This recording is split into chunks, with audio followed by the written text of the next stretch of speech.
Ողջույն, սիրելի հեռուստադիտողներ, եթերում ազատ շփումն է։ Դե ինչ, ռուս-ուկրաինական պատերազմի թեմաները թերևս առաջին հորիզոնականներում են ամբողջ համացանցում եւ հետեւաբար շատերը կենտրոնացած են այդ ուղղությամբ, իսկ ներհայկական քաղաքական դաշտում, ինչու ոչ նաեւ հանրային դաշտում բավականին լուրջ գործողություններ են կատարվում։ Պետք է ասեմ, որ մեր հասարակական գործիչները բարով խերով Բաքվից վերադարձան Հայաստան եւ այնտեղ հասարակական գործիչների համատեղ քննարկումներ էին մի 2-3 օր, եթե չեմ սխալվում, եւ այսօր արդեն հանդես էին գալիս մամուլի ասուլիսով, իմիջայլոց խորհուրդ կտամ դիտել ամբողջը, որովհետեւ բավականին հետաքրքիր շեշտադրումներ եւ նյուանսներ կան, որոնք որ գուցե անհրաժեշտություն կա հանրային տիրույթում հաշվի առնել, եթե իսկապես բոլորս ձգտում ենք խաղաղության եւ ոչ թե մեկնալին ենք խփում մեկ մեխին։ Իհարկե խաղաղության այդ գործընթացները միայն պետական մակարդակով չել կարող լինել, դա պետք է լինի նաեւ թե մեդիա տիրույթում, թե ինչու ոչ նաեւ համացանցում կլինեն առանձին դրսևորումներ, բայց պետք չի տրվել դրան, հատկապես որ առանձին թշնամական դրսևորումները հիմնականում հնարավոր է ներդրվեն երրորդ, չորրորդ ուժերի կողմից, արտաքին ուժերի կողմից, որպեսզի դրանով փորձեն խաթարել այդ ամեն ինչը։ Բայց պետք է ամբռնումով մոտենալ եւ այնուամենայնիվ սրանք փոքրիկ դեռևս, բայց կարևոր քայլեր են եւ գուցե հնդածս ավելի պատկերավոր լինեն, ավելի համակարգված լինեն եւ գուցե հնարավոր լինի նրանք այնտեղ, մենք այստեղ հասնենք նրան, որպեսզի վերջապես հասունանա եւ կայանա խաղաղության փաստաթղթի ստորագրումը, չնայած ես այն մարդկանցից եմ, որ կարծում եմ, եթե համաչափ գործողություններով հնարավոր լինի առաջ գնալ, գուցե անգամ նման փաստաթղթի կարիք էլ չլինի, որովհետեւ ընդհանուր առմամբ հանրությունների տրամադրություններն են ստիպում այս կամ այն գործիչներին գալ ինչ որ դաշտ եւ այդտեղից սկսել գործել, հա, սա պետքա ըմբռնելի լինի։ Եվ ներսի թեմաներից նաև շատ հատկանշական էր վարչապետի այցը Արարատ գյուղ եւ մասնակցությունը պատարագին, որտեղ որ Գևորգ եւ Աբրահամ սրբազաններն էին գտնվում եւ նրանք պատարագի մատուցման ընթացքում, եթե չեմ սխալվում, եթե լուրերը ճիշտ են, ապա դարձյալ կաթողիկոսի անունը չի հնչել պատարագի ընթացքում եւ այստեղ արդեն սկսեց մեր, այսպես ասած, լրագրությունը լրագրողական էլիտան, եթե կուզեք, Սատիկ նյուզային, Անժիկ նյուզային տիրույթը սկսեցին հանկարծ հարձակվել այս սրբազանների վրա, նրանց անվանելով բրուտոս։ Շեշտում եմ սրբազանների վրա, նրանց անվանելով բրուտոս, իբր դավաճանել են եւ դաշույն են խրել թիկունքից։ Հիմա ինչու շեշտեցի, որովհետեւ քանի որ մենք առողջ հասարակություն ենք եւ առողջ քաղաքացիներ ենք, մենք համարում ենք, որ Անժելա Թովմասյանի գրառումը բրուտոս ձևակերպման հետ կապված ուղղված է սրբազաններին, բայց մենք կարող ենք ցույց չտալ, որ մենք առողջ հասարակություն ենք, կարող ենք մտածել կամ մեկնաբանել իրավիճակը այնպես, ինչպես իրենք են մեկնաբանում եւ ասենք հետեւյալը. Անժելա, այս դուրս եկել եկեղեցու դեմ, այս եկեղեցու վրա եք հարձակվում, դուք պղծեր եք, դուք թրքացնում եք մեր եկեղեցին։ Մենք կարող ենք այսպիսի հարցադրումներ անել, որովհետև ըստ էության, երբ վարչապետը խոսում էր, հակադարձում էր մի սրբազանի, ով արդեն մտել էր վարչապետի տուն, ու ըստ ավելի sense բանով եթե նայենք, օբյեկտիվորեն նայենք, բավականին մեղմ հակադարձեց, այո, այդ դոմփել բառնել հետը շատ մեղմ էր այն իրավիճակին ինչ որ կար, բոլորով հարձակվեցիք, ասացիք հարձակվել է եկեղեցու վրա։ Այնինչ կոնկրետ թեմայի մասին էր խոսքը։ Հիմա մենք կարող ենք նույնը ասել, որ դուք հարձակվել եք եկեղեցու վրա, որովհետև եթե այն դեպքում մի սրբազան էր, այստեղ առնվազն 2 սրբազանի ուղղությամբ եք այդ քարերը նետում։ Բա եք հարցակվել մեր եկեղեցու վրա։ Բայց եթե դուք հարցակվողն եք մեր եկեղեցու վրա, մեր եկեղեցին այդ ումից եք պաշտպանում, KGB-շնիկներից, թե մեզնից։ Ահա, այսպեսի հիվանդ տրամաբանություններ, այսպեսի հիմար ձևակերպումներ, որոնք որ մեր հանրային տիրույթ են նետում, այն մարդիկ, ովքեր որ իրենց լրագրող եւ լրագրողների միության չգիտեմ ինչ կարող են ներկայացնել, պատերազմներ հայտարարել, անձնական էջերի մեկնաբանություններով բառացի եմ մեջ բերում ես դա Սաթիկ Սերյանյանի գրառումը, ու ես միշտ եմ դա մեջ բերելու, որովհետեւ դա լրագրողների ամոթն է, եւ որևիցե լրագրող դուրս եկավ ասի Տեկին Սերյանյան Ինչ է նշանակում պատերազմը ընդունում ենք եւ մենք էլ մի խոսքով sense բաներ։ Ինչ պատերազմ։ Ինչի որևիցե մեկը դուրս չեկակ։ Պատերազմը այն էր որ դեզինֆորմացիաներ են հեսա լցնելու Անժելայի ասած 45 կայքերով ու չգիտեմ ինչերով առնվազն։ Դա էր պատերազմը, մարդիկ, հեսա դուք տեսեք ձեզ ոնց ենք դեզինֆորմացիաներնելու, նյարդայնացնելու, դարձնելու գործիք եւ բան անելու, քշելու եւ հարցակման մղելու պետության վրա կամ չգիտեմ ինչի վրա, սա է եղել ձերը։ Բա ինչ որ լավ վարպետներ եք այդ մասով ձեզ բանանում, Երևակայում, բա նման վարպետություն դրսևորեիք մինչև 44 օրյա պատերազմն ու դրա ընթացքում։ Մեկ մտնեիք ադրբեջանցիների հետ ադրբեջանական կայքերում փորձեիք ինչ որ, չգիտեմ, աշխուժ ձևակերպումներ անել, հարցակումներ կազմակերպել, բոտային, չգիտեմ ինչ է, բա անեիք։ Ձեր տիրույթում անեիք, բա։ Այսօր էլ կանգնել եք, Թուրքի հետ խաղաղությունը, մյուսի հետ խաղաղությունը, կաներեք ինչը, բա Թուրքի հետ պատերազմն է հարմար։ Ձեզ դա է հարմար, թե ձեզ Ղարաբաղի հարցի ձգձգումներ հարմար, որտեղ որ պիտի հետո 004 շրջապարական դուրս գար, որ Արցախի եւ Հայաստանի Հանրապետության հարցերը պետք է նույն ձևով, ճակատագրերը նույն ձևով պիտի լուծի։ Այսինքն կամ հանձնում Ադրբեջանին կամ հանձնում Ռուսաստանին։ Միայն թե ոչ մի դեպքում անկախ պետականություն։ Այս ձեր աշխատանքը սա չի եղել, սա ում ծառայություն, սա ոնց է կոչվում, դուք ում եք ծառայել։ Իմիջայլոց ես դեռևս ատելության խոսքել չեմ այստեղից գեներացնում, հա, ես առայժմ մեկնաբանում եմ ձեր խոսույթը մի փոքր տրամաբանական տեսանկյունից։ Որովհետև իմ դաստիարակությունը թույլ չի տալիս, որ ձեզ վերցնեմ ու իսկապես եթե սկսեմ մեկնաբանել ըստ իմ ցանկության, չափազանց վատ բաներ կստացվի։ Այդ ժամանակ նաև ատելության խոսք կգեներացվի, որին որ ես միշտ եմ դեմ եղել։ Ես մաքսիմում մշտապես հակադարձել եմ, հարգելով բոլորի խոսքի ազատությունը։ Բայց հակադարձել եմ, երբ որ զգացել եմ արդեն դա կպնում է ուղիղ ինձ, իմ եկեղեցուն, իմ պետությանը, ուղիղ Եվ կպնում է շատ անարդարացիորեն, շատ բրուտոսավարի Անժելա Սարգսյան, Թովմասյան, կներեք Սարգսյան, անունս տվեց մեր դերասանուին։ Հիմա էլ հանրապետական կուսակցությունը, ես մատ հոդված կարդամ, որ Հայաստանի Հանրապետությունում որոշ ԶԼՄ-ներ ստերտաճած են քաղաքական որոշ ուժերի ու հանրային իրազեկման շահը սպասարկելու տրաֆարետի տակ իրականում զբաղված են պատվիրատու քաղաքական ուժի քաղաքական շահերը գլխիկոր սպասարկելով։ Հանրահայտ իրողություն է, բայց որ քաղաքական ուժը կստանձնի լրագրողներ կրթելու արագացված ռեժիմով ընդ որում առաքելությունը ինքզինքը նույնացնելով այդ առաքելության համար կոչված բուհերի համապատասխան ֆակուլտետների հետ նորություն էր։ Մասնավորապես նման առաքելություն ստանձնել է Հայաստանի Հանրապետական կուսակցությունը, որի Facebook-յան պաշտոնական էջում արդեն մի քանի օր է հայտարարություն է զետեղված լրագրության անվճար դասընթացների վերաբերյալ։ Այս կրթական նոր ծրագիրը, այսպես կոչված, պարզվում է նախաձեռնել է Հանրապետական կուսակցության երիտասարդական կազմակերպությունը,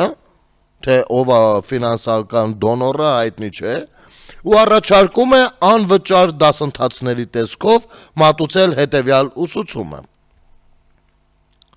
Լրագրություն, հեռուստատեսային լրագրություն, ինֆորմացիոն անվտանգություն, քաղաքագիտություն, պրակտիկ լրագրություն, մեդիա գրագիտություն, ազգային անվտանգության սպառնացող խնդիրների եւ այլ թեմաներով դասախոսություններ։ Հարգելի երիտասարդներ, եթե դուք կցանկանաք օգտվել այս առաջարկող անվճար ուսուցումից, ապա պիտի ես ձեզ նախապես տեղեկացնեմ, ուշադիր եղեք, որպեսզի հանրության ժողովրդի գլխին նոր Անժելա Թովմասյան կամ Սաթիկ Սերյանյան չդառնաք։ Բայց եթե դուք հանրապետական կուսակցության նախաձեռնությանն եք գնում մասնակցելու, ընդ որում դոնորը հայտնի չի ով է, կարծում եմ, որ ամեն դեպքում չեք խուսափի, որովհետև այնտեղ ուղեղ լվացողների վարպետներ են նստած։ Պատկերացնում եք Սերժի կուսակցությունը ձեզ սովորեցնելու է քաղաքականություն, Սաթիկն ու Անժելան կամ նրանց սնկերը ձեզ սովորեցնելու են լրագրություն եւ մեդիա գրագիտություն, մեդիա տերորի ենթարկող ժողովրդին, ենթարկողները ժողովրդին ձեզ սովորեցնելու են մեդիա գրագիտություն, անվտանգություն եւ այլն։ Փաստորեն, երբ ՀՀԿ-ում ասում են լրագրություն, չեն հասկանում լրագրությունն իր բոլոր ճյուղերով ու դրսևորումներով, այլապես հայտարարության տեքստում նաեւ տարբերակված թվարկումներ չէին անի։ Այսինքն կասեին, անվճար լրագրություն ենք սովորեցնում։ Եկեք, սովորեք, ձեզ էլ սերտիֆիկատը կտանք, գնացեք ձեզ համար, աշխատանք գտեք, աշխատեք։ Բայց երբ որ ասում են, թե ինչ ուղղություններով են կոնկրետ տալու լինելու դասընթացները, սա արդեն բոլորս ենք չի հասկանում, թե ուր է տանում, որ ուղղությամբ է տանում։ Մարդիկ սեփական ստրուկներ են ուզում, մարդկանց են ուզում, նախապատրաստել, ովքեր պատրաստ կլինեն մտնել հանրության մեջ, եւ հանրության նյարդերի հետ խաղալ։ Հասկանում եք։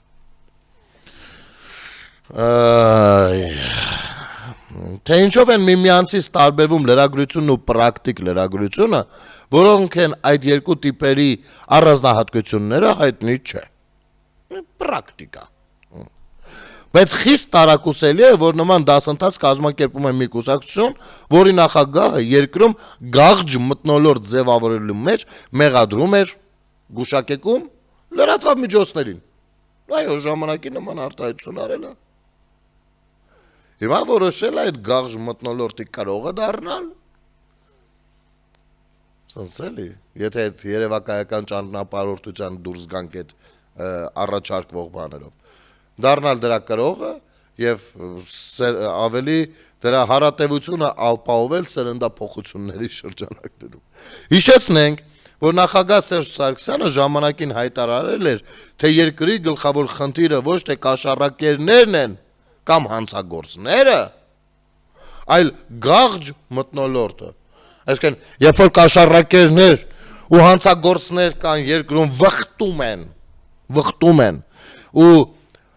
կոռուպցիան այնպիսի մակարդակի է հասել,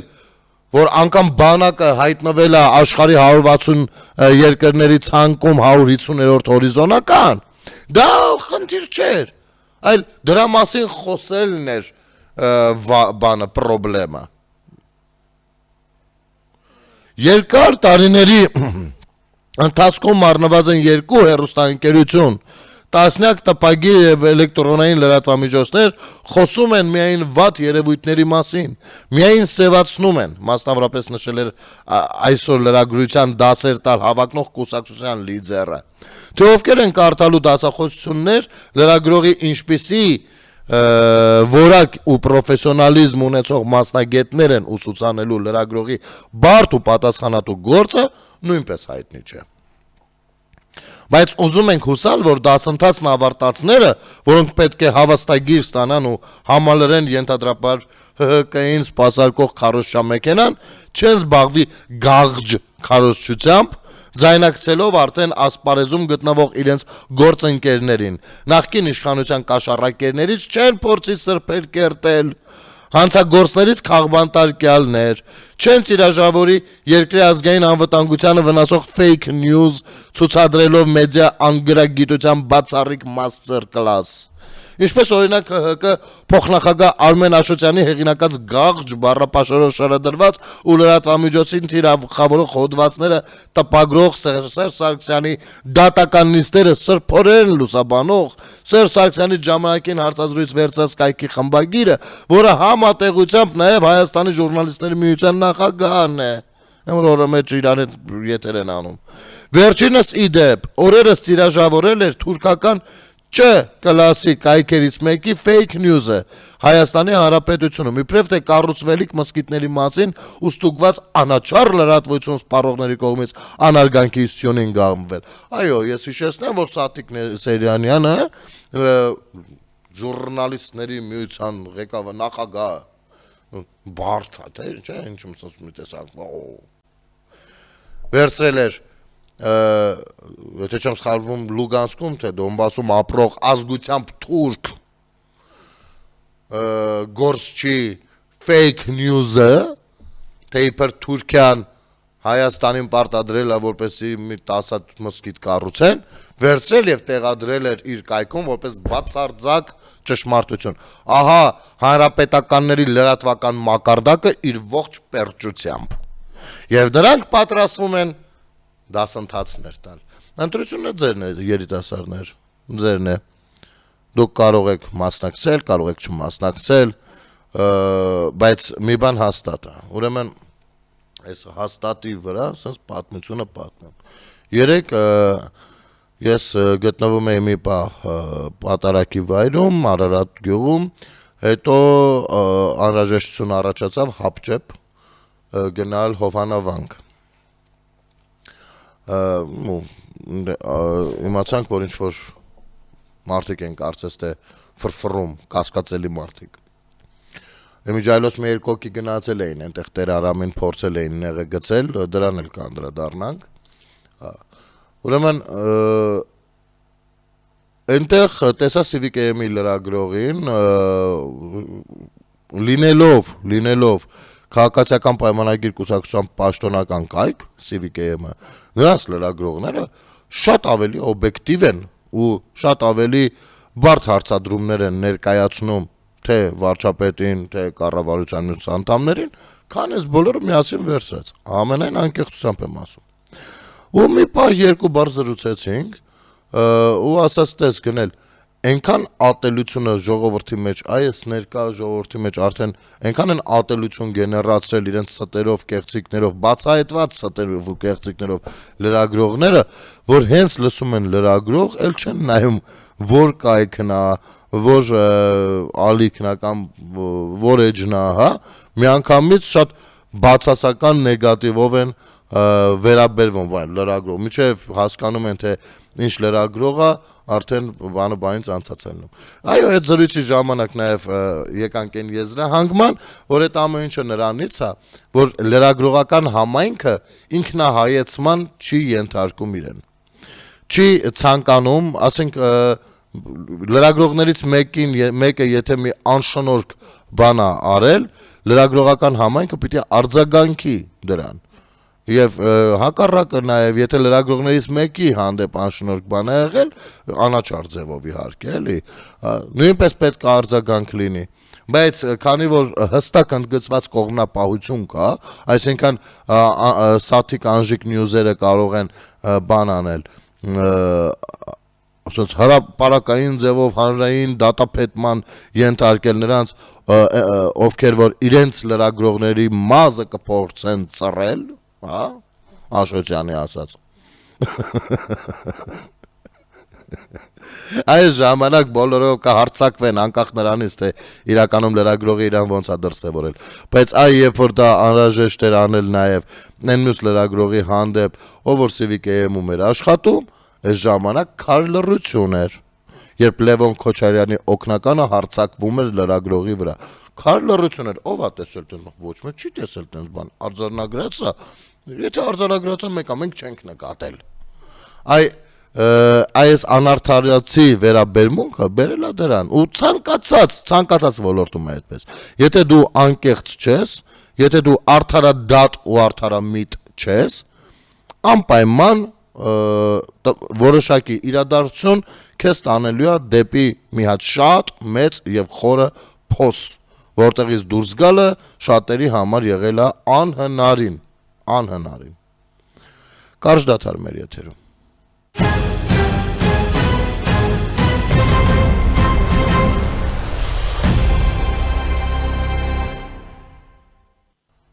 Վերադառնանք սիրելի հեռուստադիտողներ։ Վերադառնանք դարձյալ եկեղեցու թեմաներին, որովհետև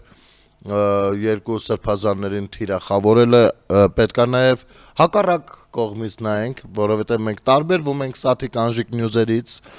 մենք փորձում ենք օբյեկտիվ լինել եւ ոչ թե միայն այն դեպքերում գովաբանել դնել գլխներից, եթե մեզ ձեռ կա տալիս եւ եթե ձեռ չի տալիս, նետել ցեղը։ Ուրեմն ասեմ, որ երկու սրբազաններն էլ նրանց գործունեությանը առանձին վերցած չեմ հետևել, բայց այնուամենայնիվ լսել եմ Մասյացոտնից, հեմի առաջնորդ մյուս։ Տեսեք, ինչ որ մի պահի շատ հնարավոր է, որ ես միայն երկու սրբազանների մասին չեմ խոսում, ես խոսում եմ բոլոր եկեղեցու ծառայողների մասին։ Սա ասում եմ որպես հանրության մի լայն շերտի անունից հանրության ներկայացուցիչ։ Ուրեմն, մենք բոլորս շատ լավ հասկանում ենք, որ կտրիչ Ներսիսյանի կառավարած կամ ուզուրպացրած համակարգում այնպիսի միջավայր է եղել, որ ձեզանից շատերը հնարավոր է շատ դեպքերում շեղված լինեն իրենց իրական առաքելությունից։ Հնարավոր է ձեր վրա լինեն շատ կոմպրոմատներ։ Հնարավոր է, որովհետև միջավայրն է այդպեսին եղել։ Օրինակ ոնց էր քաղաքական դաշտում, հա, ասենք 3 նախագահ նենց էին կառավարել, բոլորը ասենք ցանկացած մեկը, որ մտնում էր պետական գործի, մտնում էր որպեսզի մի բան տաներ։ Որ հարցնում էի, բա ինչ ես մտել այդտեղ, եթե աշխատավարձը 120,000, ասում էր, հա, աշխատավարձը 120,000, բայց կողքից էլի մի $2,000 կպնում է։ Հասկանում եք։ Բայց հեղափոխությունից հետո ոչ էին կարող ես 300,000 պետական գործիչներին, նո պլյուս մինուսով, որովհետև 20 տարվա մեջ նաև փոխվել են, ասենք վերցնել ու դատել, ոչ, որովհետև հասկանում եք, որ միջավայրը այդպեսին է եղել, այդ մարդկանց վզին դրած է եղել, որ իրանք պիտի սենց անեն, դեռ մի բան էլ մուծվեն վերևները, հա, ու չեն կարա չաշխատեն, աշխատել են։ Մենք սրա հետ կապված շատ adekvat ենք վերաբերվել։ Իհարկե, շատ քաղաքացիներ չեն ընդունել դա, նորմալ է, դա իրենց տեսակետն է, կամ առանձին դեպքերում ասել են գոնե ես մեկը շատ կեղտոտներ պիտի հետը գնար, բայց ընդհանուր առմամբ բոլորս ըմբռնել ենք ինչա դար եւ մարդիկ պատրաստակամություն են հայտնել փոխվելու։ Եվ այո, եթե երբևէ ինչ-որ բան արել են, իրենք գուցե նաև ինքնակամ էլ ներկայացել ու ասել են իրականում ինչ կա չկա, համագործակցել են։ Նույնը եկեղեցու ներսում է, եւ բոլորս ենք շատ լավ հասկանում, որ ամեն մեկը տարբեր ճնշումների է ենթարկվում, եւ ձեր երեսը փրկելու համար ձեզանից շատերը կարճած են մնում կտրիճի փեշից, բայց հավատացեք, դա փրկություն չի, կտրիճը հեռանալու է ու ձեզ կարճացներից իր հետ տանելու։ Այդ դեպքում հանրությունը, հավատացյալ ժողովուրդը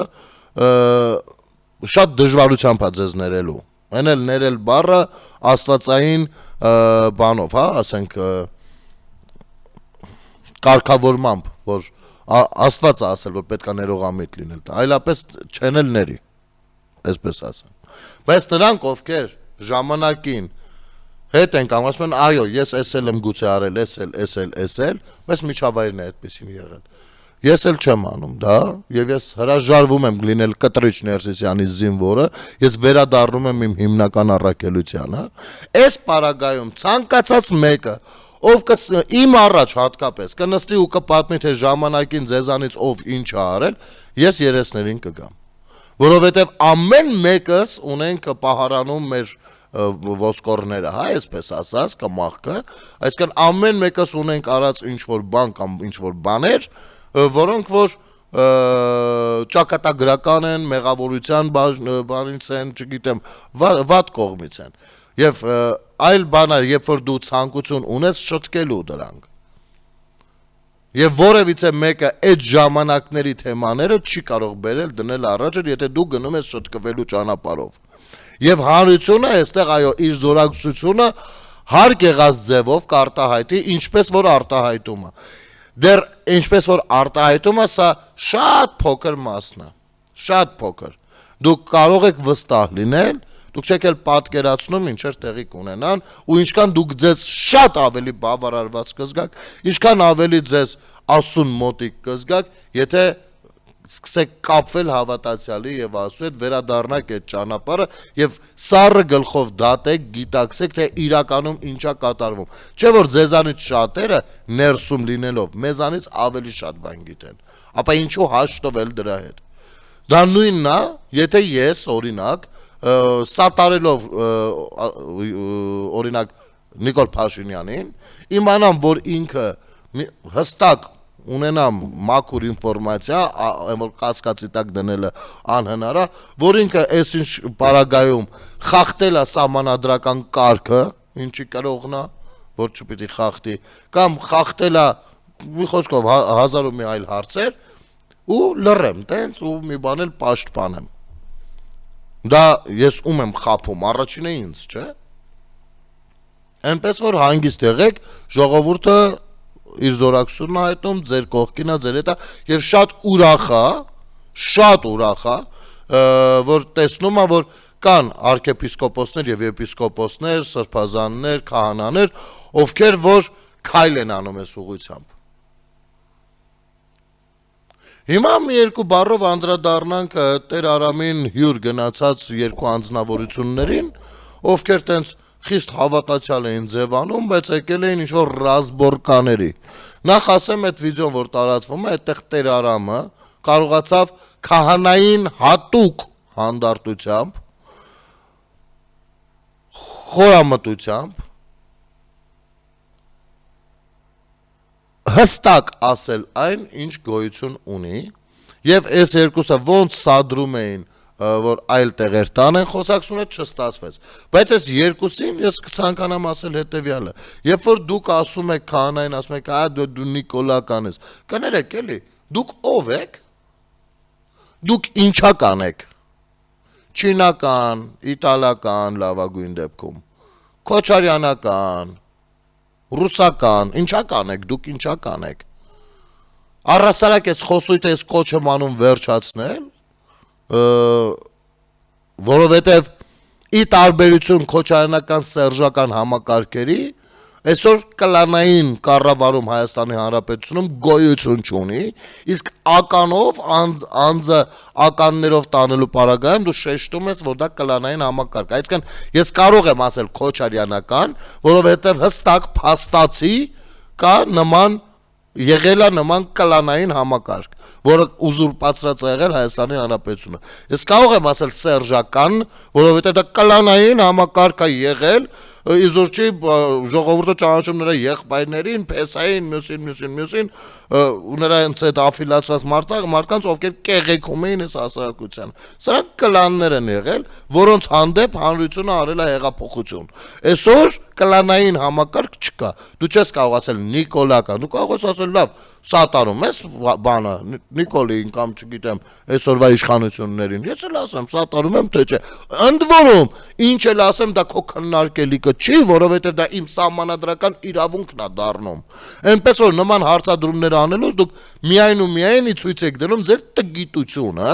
եւ ավելի եք վառում, որ դուք կտրիճի կողմից կամ նրանցից մեկի կողմից ուղարկվածներ եք, ովքեր եկել են ինչ-որ բան սադրելու, որը չստացվեց։ Եվ դուք այո, ձեր այդ հաղթանդա մարմիններով պարտվեցիք ֆիզիկապես շատ ավելի փոքր, բայց մեծ մտքի Տեր Արամին։ Ինչ-որ բան են չասացի։ Ընդ որում ասեմ, սիրելի հեռուստադիտողներ, ես ակնկալում եմ, Աստծուց առաջ չընկնենք, ինչպես ասում են, ակնկալում եմ, որ առաջիկայում իմ տաղավարում կունենամ հյուրեր, Տեր Արամի հետ էլ խոսել ենք, ասես մտածեմ, կասեմ, այլ առաջարկներ էլ եղան, ամեն դեպքում սպասում ենք, տեսնենք ինչ կստացվի, ու կարծում եմ ազատ շփման տարբերակում բավականին հետաքրքիր կարող է լինել, որովհետև հարցազրույցը մի բան է, ազատ շփումը տարբեր թեմաներից այլ բան է։ Եվ նրանք, ովքեր որ ասում են կարգալույծ եղած քահանա, ցանկացած մեկը Ժողովուրդ ջան, եթե համացանցում են նման բան ասում, հարց տվեք իրան։ Ասեք հենց հիմա գրի ինչի համար է ինքը կարգալույծ եղել։ Հենց հիմա թող գրի, որ լսածով չէ, գրի։ Ինչի համար են կարգալույծ արել։ Եթե կարգալույծ են արել։ Ինչի համար։ Պատճառը։ Որովհետև պատճառը շատ ավելի ծիծաղելի է, քան կտրիչը որպես կաթողիկոս։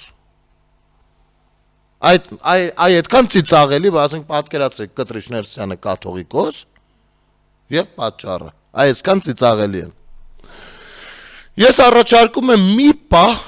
շատ կարճ անդրադառնալ մի հայտարարության, որովհետև դե վաղ շաբաթում եղած դեպքերը կարելի ասել արդեն վաղ անցյալում են եւ պետք է վաղուց արդեն աշխատանքի լծված լինեին քաղաքապետը, ավականու անդամները եւ արդեն սկսեն ռազմավարություններ մշակել, բաժնի պետեր ընտրել, առաջարկներ լսել, ինչու ոչ նաեւ արդեն գուցեև պետք է քաղաքացիների ընդունեն, ես շատ դետալներից տեղյակ չեմ։ Այնուամենայնիվ աչքովս ընկավ, որ Թևանյան Անդրանիկի Մայր Հայաստան դաշինքը, ինչա կուսակցությունա դաշինքը, տենց էլ չհասկացանք, երկու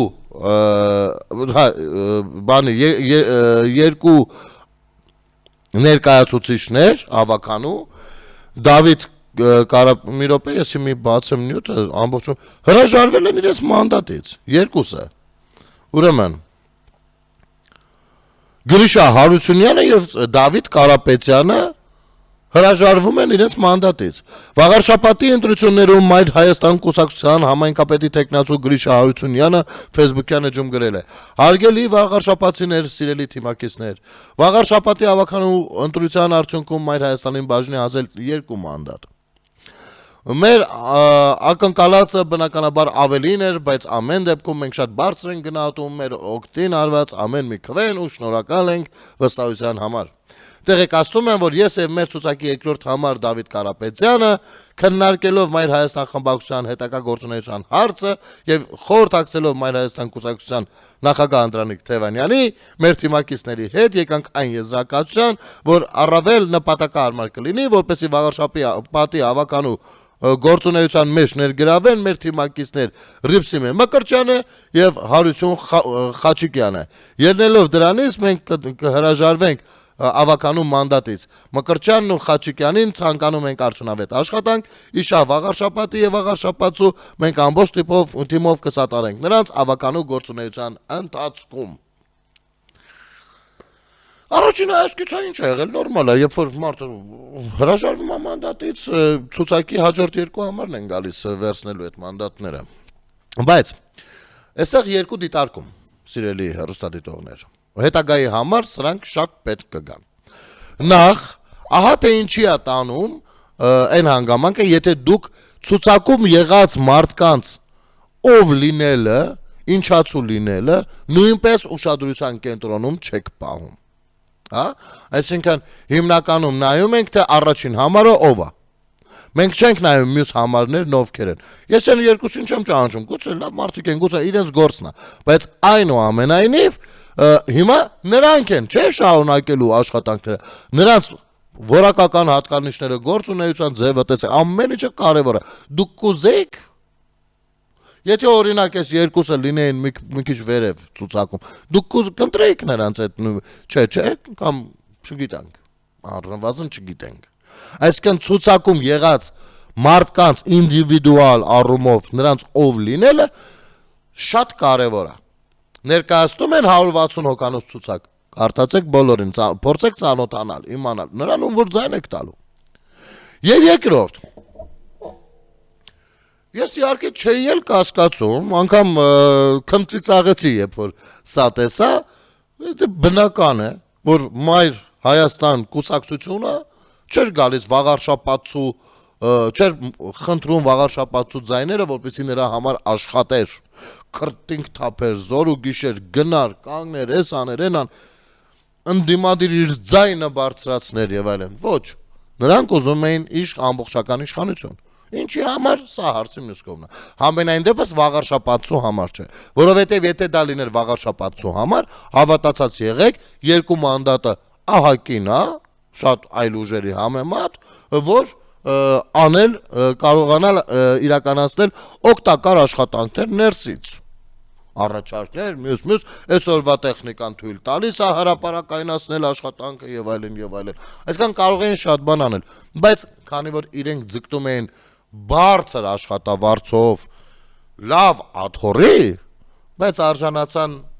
մի քիչ սովորական համեստ աթոռի, իսկ ավականու աշխատավարձը պետք է ասեմ, որ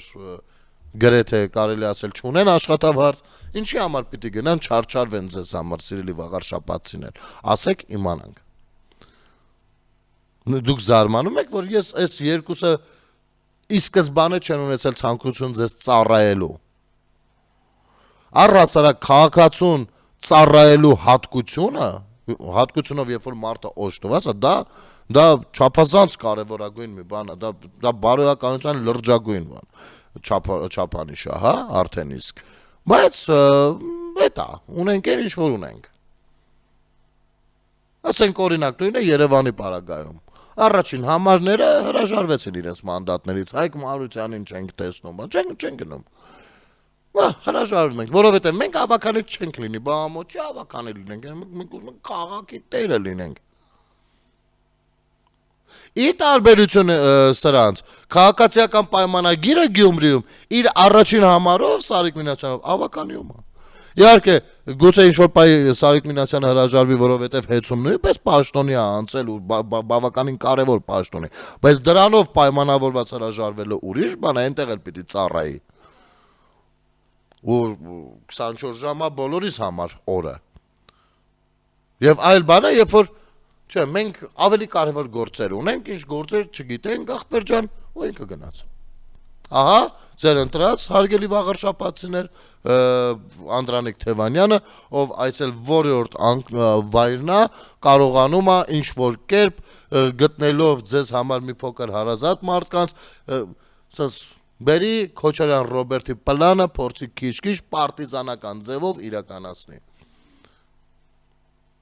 Երևանում, Գյումրիում, Վաղարշապատում սենց դասավորվում են սրանք, այն կարևոր նաև գործոններն են, որոնք 26-ին պետք են գալու իրենց։ Բայց ես ես կոչ եմ անում եւ առաջարկում եմ ուշադիր լինել։ Եվ վերջում, չգիտեմ, կհասնենք անդրադառնալ, թե չենք հասնի։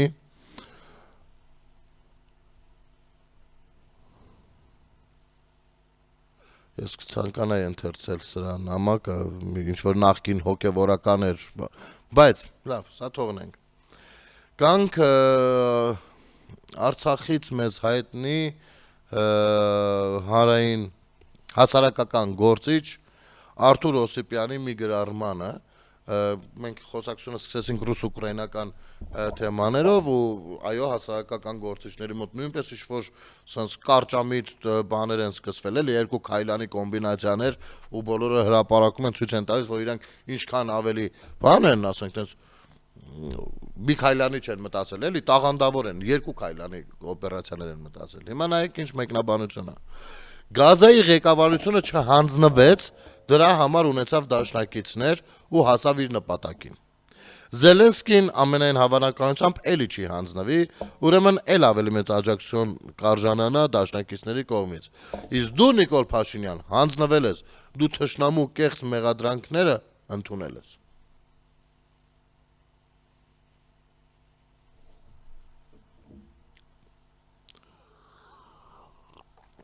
Ինձ համար ես գրառման մեջ